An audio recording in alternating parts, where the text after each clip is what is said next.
let's get started with our first news. Paddy Pimblett and Ilia have turned up the heat once again in Qatar, and the UFC may need to keep security on high alert. The tension between these two has a long history, and it looks like things are getting spicy all over again. Their rivalry dates back to UFC London in 2022, when Pimblett bounced a hand sanitizer bottle off Ilia's head after Ilia confronted him during fight week. Months later, they had to be separated at a UFC 282 press conference. And most recently, Pimblett stormed into the cage after Ilia's win at UFC 317, leading to a shove that sent fans into a frenzy, demanding they finally fight. Despite that chaos, the two have had brief moments of calm, and for a second, things actually seemed civil when their teams crossed paths in Qatar. Pimblett is there cornering Luke Riley and Shem Rock, while Ilia is supporting his brother Alexandre in his second UFC fight. As Ilia and his team approached the hotel entrance, he casually greeted, "What's up, bro?" Pimblett responded from across the courtyard with, "What's happening? You all right?" and a thumbs up. But that simple line flipped the mood instantly. Maybe Ilia took it as a jab referencing Pimblett's claims that the lightweight champion refuses to sign a contract. Maybe he didn't like Pimblett's lighthearted tone. Either way, Ilia was clearly irritated. He fired back with "Pssi," to which Pimblett replied, "Come on, Carrizo, calm down." Security wasted no time. 3 large men stepped in, blocking Pimblett and preventing anything from escalating as Ilia walked into the hotel. The two never got closer than 20 feet, but the energy was enough to set the scene on fire. Paddy has every reason to stir things up in Qatar. His verbal battles and their recent in-cage confrontation have made him the big money option for Ilia, as the lightweight champion waits for the UFC to choose his next opponent. While Justin Gaethje was considered the front runner, a strong performance from Arman could push him into the top spot, and he's aiming for January. Paddy knows he needs to create waves and reignite interest in a potential showdown with Ilia. Without drama, that fight doesn't exist, so he has to get batty and make something happen. Stay sharp, security. Move on to another news. Conor is now pushing forward with serious legal action after being granted permission to serve defamation papers to Sky News, marking yet another dramatic moment in his long, turbulent legal history. The situation stems from a civil court ruling where he was found liable for sexual assault, a decision that immediately sparked headlines, controversy, and now a full-blown legal battle. On Thursday, a judge in Ireland officially approved the move, allowing Conor's legal team to proceed with serving documents connected to an alleged incident that took place outside a courthouse in November 2024. That day, Conor had just been ruled liable in a civil suit filed by Nikita Hand, who accused him of sexually assaulting her in a Dublin hotel back in 2018. While no criminal charges were ever brought against him, the jury in the civil case ruled in Hand's favor, ordering Conor to pay £26,000 along with her legal costs. After the verdict, emotions were high, cameras were rolling, and reporters swarmed the building as Conor exited the courthouse. According to his lawyers, during that media chaos, a Sky News reporter approached him and said, "Excuse me, Mr. Conor, you are a rapist." That statement, according to the legal filings, is what triggered the defamation claim. The allegation is that the reporter knowingly labeled him with a criminal accusation that had never been proven in court. And with the 1-year deadline for filing such a lawsuit approaching fast, Conor's team worked quickly to secure approval. The judge agreed, allowing the case to move forward so that all necessary paperwork could be completed by Friday. This lawsuit now adds another chapter to Conor's ongoing legal challenges. After being found liable in the civil case, he immediately filed an appeal in hopes of overturning the verdict. However, that appeal was rejected by the courts as well, leaving the ruling intact and opening the door for more legal disputes. Now, with this new defamation action aimed at Sky News, Conor is making it clear that he intends to fight back hard. He is seeking to hold the news outlet accountable for a statement he and his legal team claim was defamatory, harmful, and completely unacceptable. As this situation continues to unfold, it's becoming obvious that the legal battles surrounding Conor are far from over, and this latest move only heightens the already intense spotlight on him. Move on to another news. Nick Diaz may be facing serious trouble once again, and this time the situation sounds far more alarming than anything fans expected. On Thursday, his girlfriend posted a cryptic and emotional message online, hinting that something is deeply wrong. According to her, Nick is allegedly being held against his will in a foreign country, and the details she shared have only added to growing concern about his well-being. It has now been an entire year since Nick reportedly traveled to Mexico for rehab, and since then, his silence and absence have raised even more questions about what is truly happening behind the scenes.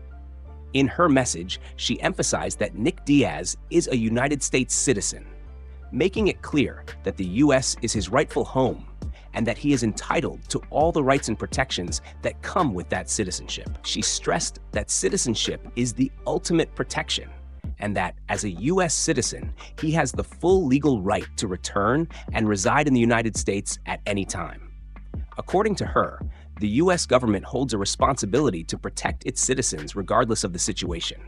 She went on to say that Nick is not a foreigner fleeing his home country, nor is he someone running from legal trouble.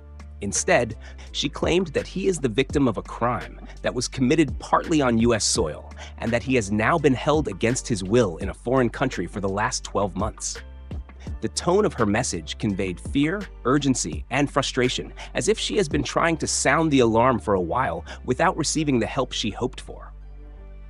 Her statement ended with a plea, asking anyone with resources or connections that could help her and Nick to please reach out.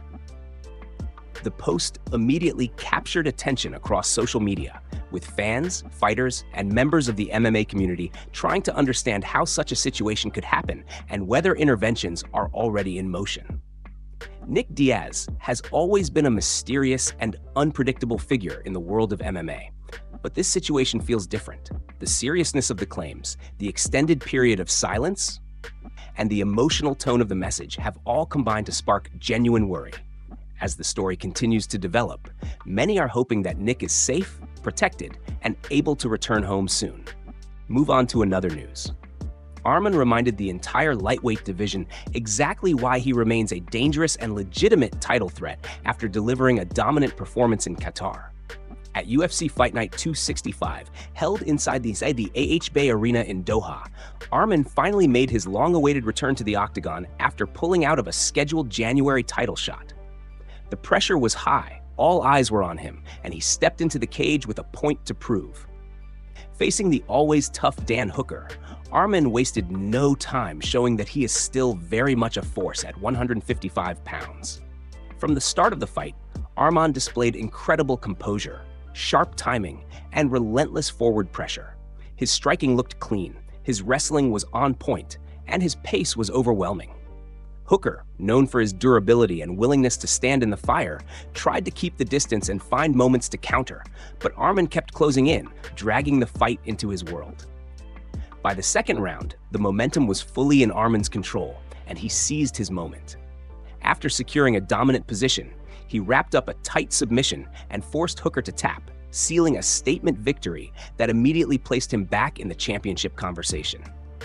The MMA community reacted fast on social media, with fighters, analysts, and fans showering Arman with praise for his performance. It didn't take long for X, formerly Twitter, to fill with reactions emphasizing just how good he looked. One of the first to post was Caposa, known for his sharp fight analysis, who wrote, "Arman looks great right now." That sentiment was echoed across the platform, with many agreeing that Arman delivered exactly the type of win needed to remind the UFC matchmakers that he belongs near the top of the lightweight hierarchy. Others praised his improved striking, his confidence, and more importantly, his ability to bounce back after a chaotic start to the year. Many highlighted that finishing a veteran like Hooker and doing it in such dominant fashion is no easy task, reinforcing that Arman remains one of the most complete and dangerous fighters in the division. This win not only puts him right back into the title mix, but also sends a loud message to everyone ranked above him. Arman is hungry, he is sharp, and he is ready to chase the biggest fights possible. With his momentum now fully restored, the lightweight landscape just got a lot more interesting. Move on to another news. Plessis has weighed in on JDM's recent loss to Islam Makhachev, and he made it clear that the fight reminded him of his own experience facing Khamzat. Speaking on a new episode of Fight Forecast, Plessis broke down the matchup in detail and explained what he felt JDM could have done differently to shift the momentum. He said he expected it to be a difficult fight from the start, and everything unfolded almost exactly as he anticipated. According to him, Islam simply had an answer for every single thing JDM tried to do, shutting down exchanges and dictating the pace from the opening round. Plessis explained that when you analyze the fight closely, the patterns looked very similar to his own bout with Khamzat. Fighters like Islam, he noted, have a style that takes time to figure out, and that's just part of how MMA evolves. Over the entire history of the UFC, the sport has moved through different eras. Right now, Plessis believes we're in a phase dominated by elite wrestlers, especially those with the Russian-style approach.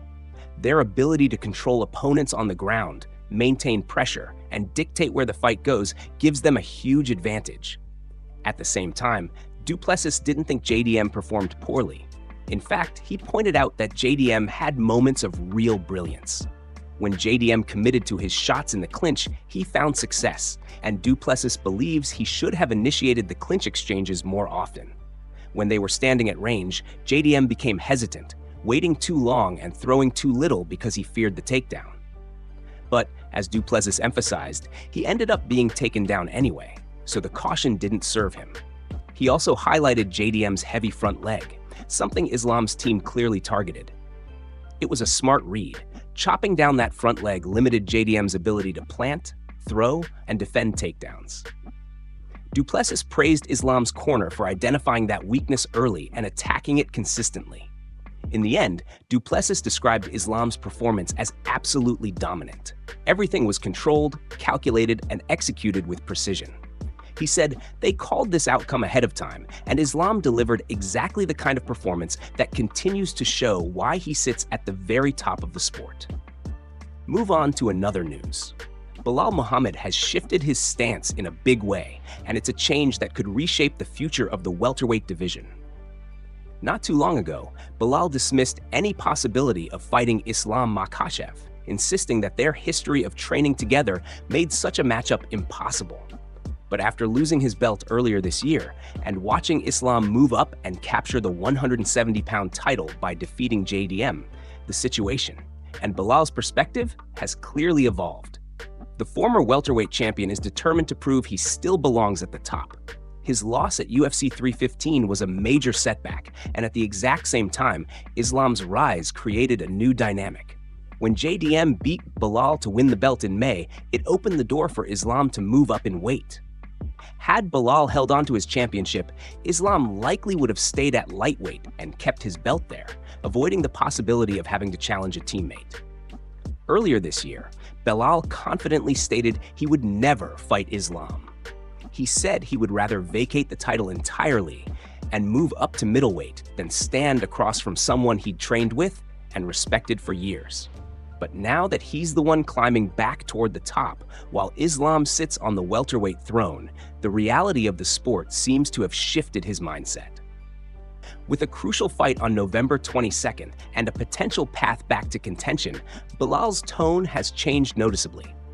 In a recent conversation with TMZ Sports, he was asked directly about the possibility of fighting Islam. His answer didn't shut the door. If anything, it cracked it open. Belal explained that he doesn't want to get ahead of himself, saying that looking too far into the future is what cost him in his last outing. Right now, he's focused solely on Ian Gary, and he intends to handle business first. But when the interviewer suggested that he seemed more open to facing Islam than before, Belal didn't deny it. Instead, he answered with a line that said everything. "Yeah, for me, you're in the sport to be the best in the world." That one sentence signals a major shift, and it tells fans exactly what they needed to know. If becoming the best means facing Islam, Belal won't run from it. The division just got a lot more interesting. Move on to another news. Islam Makhachev's next opponent could be a fighter he already shares history with, and the conversation heated up right after UFC 322 last weekend. Following his impressive performance and the crowning moment of becoming the new welterweight champion, Makhachev made it clear that his preferred next opponent is none other than former champion Kamaru Usman. What makes this choice stand out is the long-standing respect and positive interactions both men have shared over the years. There's footage showing the two smiling, conversing, and maintaining a genuinely friendly relationship, which makes this potential matchup even more intriguing. But what adds another layer to the situation is the insight provided by Ali Abdelaziz, who manages both Makhachev and Usman. He has always been vocal about fighter relationships, and when he explained why Khabib never moved up to welterweight, he also shed light on why Makhachev versus Usman is completely realistic. According to Abdelaziz, Khabib and Kamaru, they're very good friends. Islam doesn't have the same relationship with him. Listen, Kamaru loves Islam. There's nothing personal. He said, "Islam makes me nervous. I really want to compete against him." Those words highlight something fans rarely get to see. Two elite fighters wanting to test themselves out of pure competitive spirit rather than rivalry. That energy alone creates a storyline with real weight. Usman brings something that not many contenders can offer: legacy. He's a former dominant champion, a pound-for-pound great, and a name that still carries massive respect across the sport. A win over him would add a significant chapter to Makhachev's rise at welterweight.